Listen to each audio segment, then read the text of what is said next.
सो 2025 आ चुका है और 2025 में हम देखने वाले हैं इंडियन एयरफोर्स आईएएफ और पीपल लिबरेशन आर्मी एयरफोर्स जो कि चाइनीज एयरफोर्स है। उनमें अभी क्या प्रेजेंट कंडीशन है। अभी सबको पता है कि चाइनीज एयरफोर्स ने 6th जनरेशन का एक नहीं बल्कि 2 एयरक्राफ्ट दुनिया के सामने प्रेजेंट किए हैं। तो ये वीडियो में सिर्फ अभी प्रेजेंट कंडीशन क्या है वो देखने वाले हैं। साथ ही साथ आगे इन फ्यूचर 2040 तक 2040 तक इंडियन एयरफोर्स की क्या कंडीशन हो सकती है हम उसको एक प्रिडिक्शन के थ्रू चेक करने वाले देखने वाले हैं। ये वीडियो थोड़ी सी निराशाजनक हो सकती है पर हमको बात तो करनी पड़ेगी, जो सच है वो सच है। तो शुरू करते हैं माइनिंग, जियोपॉलिटिक्स एंड डिफेंस। और हम बात करने वाले इस वीडियो में आईएएफ वर्सेस पीएलएएफ के बारे में 2025 के कंडीशन में। मेरा नाम है अमन जौहरी और आप मुझे फॉलो कर सकते हैं इन वेबसाइट्स। कंपैरिजन से पहले देख लेते हैं कुछ क्लासिफिकेशन, जिसमें मैंने 4 टाइप्स में डिवाइड किया है। पहला सुपर एडवांस, फिर एडवांस, फिर वेरी केपेबल और फिर केपेबल।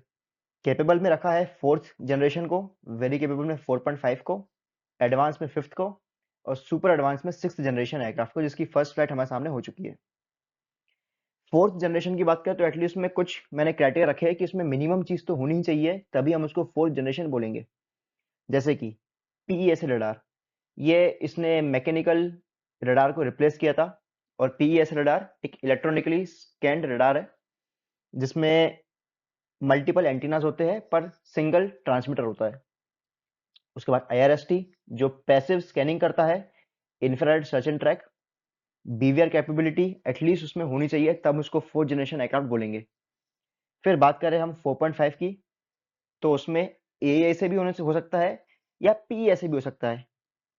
उसमें फ्लाई बाय वायर होना ही चाहिए, इलेक्ट्रॉनिक जैमिंग जैसे इलेक्ट्रॉनिक काउंटर मेजर या इलेक्ट्रॉनिक काउंटर काउंटर मेजर होना चाहिए, ग्लास कॉकपिट होना चाहिए, तब हम उसको एटलीस्ट 4th जनरेशन बोलेंगे। बाकी 4.5 जनरेशन बोलेंगे और उसमें 4th जनरेशन के फीचर्स तो डेफिनेटली आएंगे।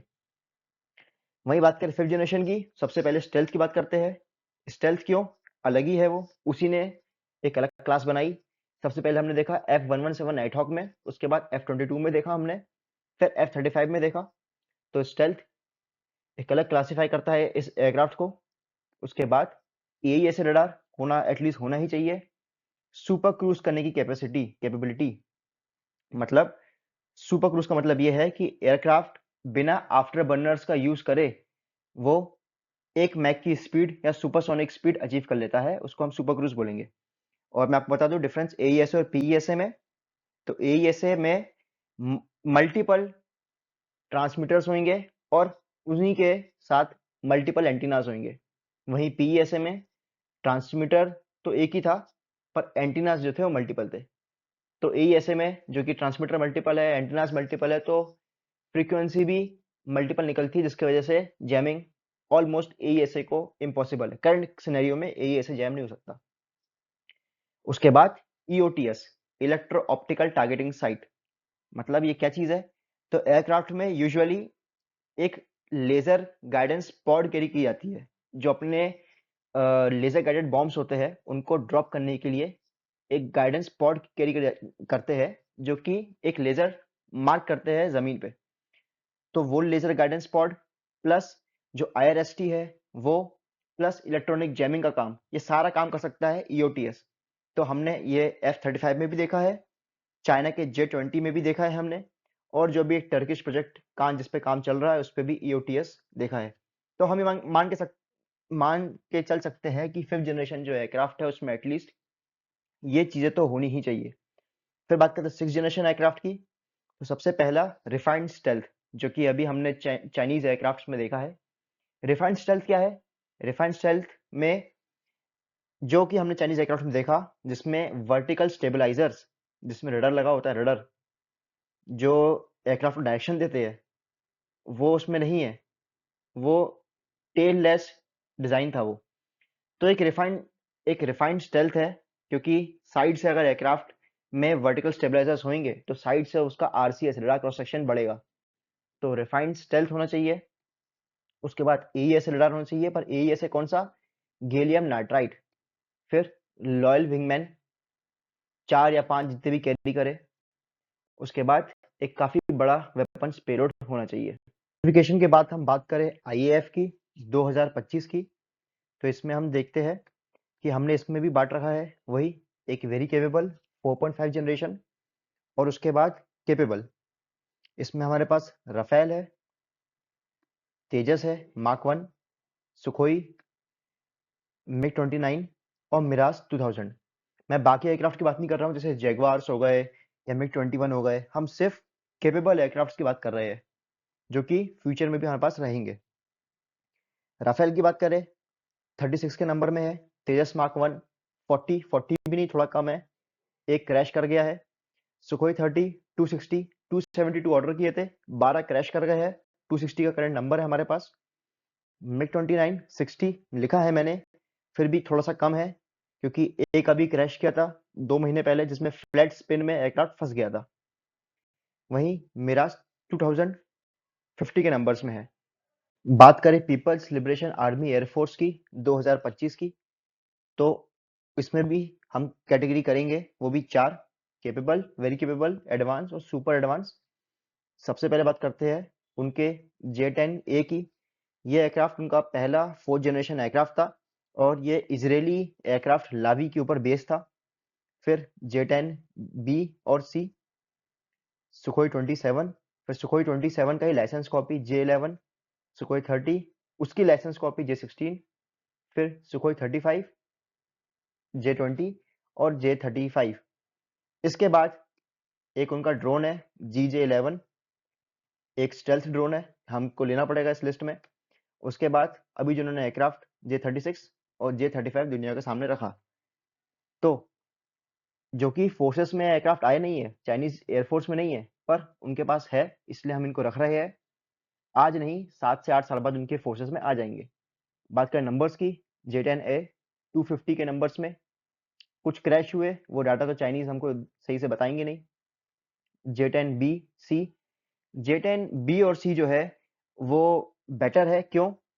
क्योंकि मैकेनिकली स्कैन्ड अरे रडार को रिप्लेस किया गया इलेक्ट्रॉनिकली स्कैन्ड अरे रडार से। मे बी PESA हो, मे बी AESA हो, पर हम उसको 4.5 जनरेशन कैटेगरी में ही रखना पड़ेगा। उसके बाद सुखोई 27 30 के नंबर्स में, J-11 उन्हीं की ही लाइसेंस कॉपी एक बड़े नंबर में बनाया गया चाइना के द्वारा, फ्लैंकर्स का बड़ा नंबर था। उसके बाद सुखोई 30 70 के नंबर में और उसकी लाइसेंस कॉपी 280 के नंबर्स में। आप देख रहे हैं चाइना किस बड़े नंबर्स पे प्रोडक्शन करता है। उसके बाद सुखोई 35 24 लिए थे, उनमें से एक क्रैश कर गया था, तो 23 का नंबर है हमारे सामने। J-20 जो कि 5th जनरेशन एयरक्राफ्ट है, चाइनीज ने इसको 250 से भी ज्यादा के नंबर में बना रखा है। डाटा आया नहीं है पर हमको 250 का इंफॉर्मेशन है, तो मैंने 250 नंबर यूज किया है। J-35 3 वर्किंग प्रोटोटाइप्स है उनके, GJ-11 6 है, J-36 और J-50 आपको पता ही एक एक है। अभी उनके हमने वर्किंग मॉडल्स देखे थे, अब तो H-20 का भी हमने वर्किंग मॉडल्स देख लिया है। तो ये आप देख सकते हैं कि मैंने एक इसी जो आपको बताया एनिमेशन में, उसको मैंने एक्सेल पे प्लॉट किया हुआ है।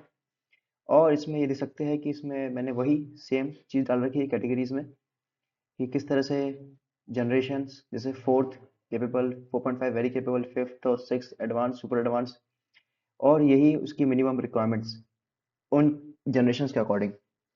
और फिर उसमें देख सकते हैं कि आप इसमें ये इंडिया, उनके एयरक्राफ्ट्स और फिर उनका नंबर्स, और फिर उसके बाद देखें तो उसी में ही आगे ये है चाइना और उसके एयरक्राफ्ट्स और ये उसका एक नंबर्स। मेन चीज उसमें नोट करने वाली ये है कि अगर हम इसको देखें टोटल, इसमें हम ऐड कर रहे हैं super advance, advance, very capable और केपेबल, तो हमारे पास 446 ही है, क्योंकि हमारे पास यही 5th और 6th जनरेशन नहीं है और 4.5 में भी नंबर्स बड़े नहीं है, तो 446 है टोटल। और अगर हम बात करें 1+2+3 की ओनली, केपेबल को काउंट ना करें, तो ये 336 का ही नंबर आता है।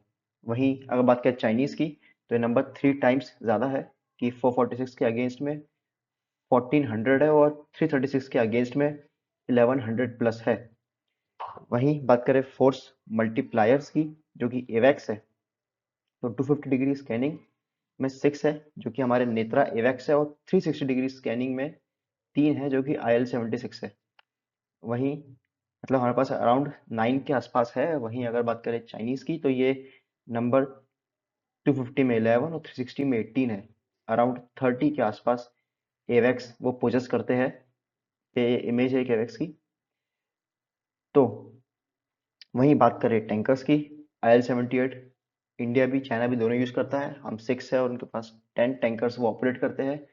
वहीं हैवी अटैक रोल में अगर हम बात करते हैं जो कि बॉम्बर्स है, बॉम्बर्स इज़ वेरी नेसेसरी। मतलब जितना पेलोड हमारे 12 सुखोई 30 कैरी करते हैं उतना का उतना पेलोड सिर्फ एक बॉम्बर कैरी कर सकता है। उसकी रेंज भी काफ़ी ज़्यादा होती है और वेपन पेलोड कैपेसिटी भी बहुत ज़्यादा होती है। मतलब हमारी क्रूज मिसाइल जो कि ब्रह्मोस सेल्स की क्रूज मिसाइल है, जितनी ब्रह्मोस 12 सुखोई मिल के कैरी करते हैं उससे ज़्यादा एक अकेला बॉम्बर कैरी करता है, वो भी काफ़ी लंबी रेंज पे। तो जो कि हमारे पास एक भी नहीं है। वहीं चाइना के पास H6 है 200 के नंबर्स में। काफ़ी बड़ा एयरक्राफ्ट होता है, इसलिए मैं इसको हैवी अटैक रोल कैटेगरी में डाल रहा हूँ। और वहीं एडवांस H20 उनके पास एक अभी बना लिया है, फर्स्ट फ्लाइट उसकी हो गई है। अब प्रेजेंट तो अच्छा है नहीं, उतना बेटर है नहीं, तो फ्यूचर की ही बात करते हैं। फ्यूचर की बात करें तो करंट कंडीशन 2024 जो कि अब एंड हो चुका है उसकी बात करें तो 2024 में हमने देखा कि 36 राफेल्स है, वहीं 40 तेजस मार्क 1 ए है, 260 सुखोई 30 है, फिर 60 मिग 29 है और 50 मिराज 2000 है। वहीं अगर हम बात करें 2025 की तो LCA मार्क 1A में जो प्रोडक्शन के इश्यूज चल रहे थे, चांसेस ज़्यादा है कि इस साल में क्लियर हो जाएंगे और 16 का जो पेंडिंग बैच था 16 मार्क 1A का वो क्लियर हो जाएगा। तो अगर होता है तो ये बढ़ी रहेगा, वरना टाइमलाइन जो है वो आगे और पुश होगी। तो 220 का ओवरऑल ऑर्डर है, मतलब अभी 123 एयरक्राफ्ट्स का ऑर्डर तो कर रखा है, बाकी 97 जो है पाइपलाइन में है, जिसका IAF प्रॉमिस कर चुकी है वो देगी। तो अगर ये आता है 16 का नंबर तो अगले साल 2026 में 20 का हम अज्यूम कर सकते हैं।